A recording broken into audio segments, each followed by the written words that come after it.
All right, talking about quick valuation level 2. I may have to break these up into a few more, but I'm going to stick with 2 for now. I got to get this done in 6 minutes. The first one was too long. I'm already wasting time here. Okay, we're going to reverse engineer first.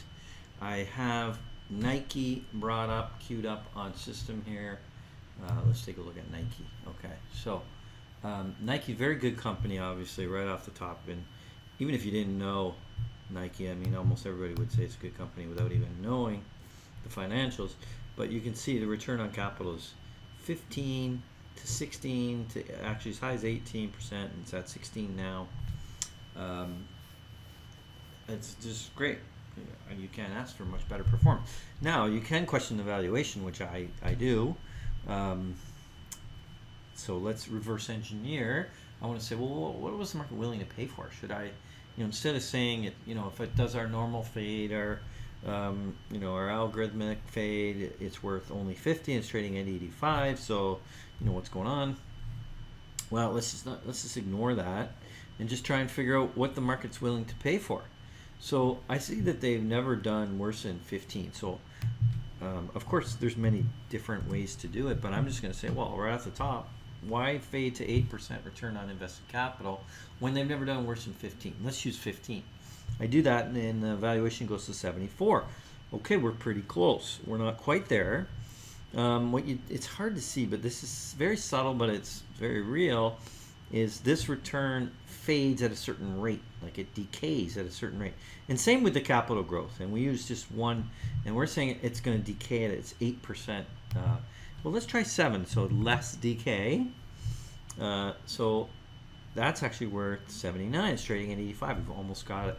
Let's just try one more. Let's try 6. And it's hard to see. I'm sure you cannot even see it on the video, but this just means it just didn't quite decay quite as fast. Same with the return, and therefore more cash flow over time, more value. And now we've reversed engineered what the market is paying for. And I think that's pretty good rendition or accuracy with the market's willing to say, hey, this company doesn't fade, I'm going to pay up for it. And that's probably a fine idea to do. I mean, it's been a great strategy for trading or really owning Nike. It's been fantastic. Okay, so that's how you reverse engineer. There's other permutations and combinations. Sometimes you have to manipulate the 5-year forecast if things are improving or things are declining, and you do have to do some of these things. And reverse engineering is a great way to enlighten you to what's the market is paying for, and it sets the bar that they have to achieve. Okay, next point. I gotta get this done in 6 minutes. I'm promising my audience I can do this. I can do this. Of course, if I can't manipulate my own computer, it's gonna slow me down. Okay, next point is what to look for. Yes, improving return on invested capital is what I'm going to get on that point. And I've queued up our next candidate, which is Chico Fast. And all you have to do with a company like this is you don't even have to worry about valuation. You could just look at return on invested capital and follow it. So here where return on capital is high, and it's actually probably improving, you can't see it's off the chart, but when it starts to come down, so does the stock.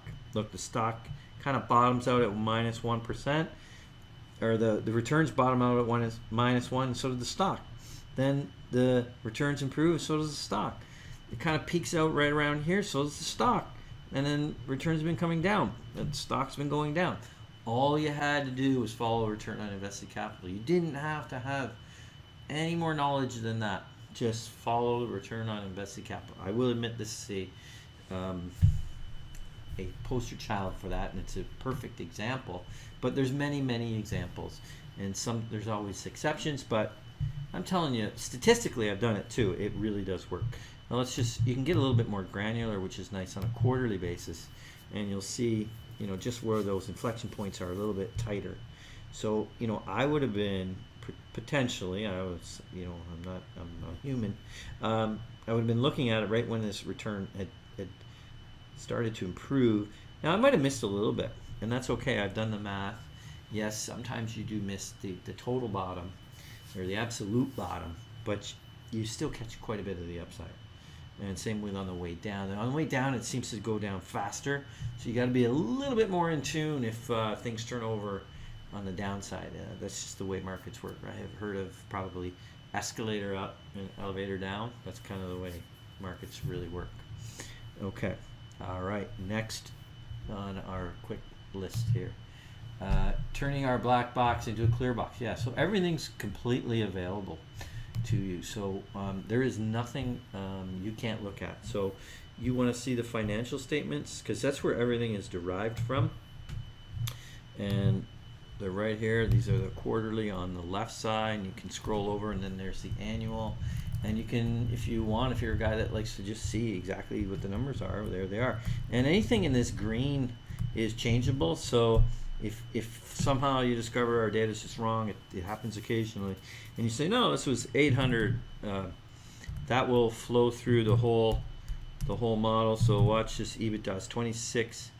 Oops, oh yeah, no, that worked. Yep, it was 26. Now it's 326 because I increased the revenue by, I guess, 300 million, and it's flowed straight to the bottom line because I didn't increase the SG&A.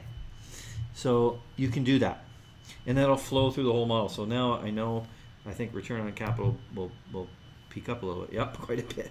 So it flows through the whole model, and you can change that. Okay, you're going to get our earnings estimate. You can look at our back test. You can see the components of cash flow IRR, which are cash flow, invested capital. We can look at that. How do we do asset life?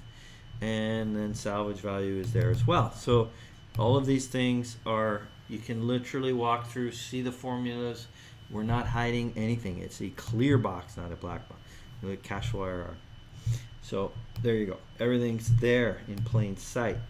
And that's the way we want to keep it. I'm already over my 6 minutes, but I'm going to keep going. Dive into financials. I went over that. Dive into calculations. Actually, I did it, except it's 7:05 on the timer. Not too bad. That's level 2. I think there's more we could go into, but you're starting to, if you've watched the 2 videos, level 1, level 2, we're starting to get an idea of how quick valuation can really help you.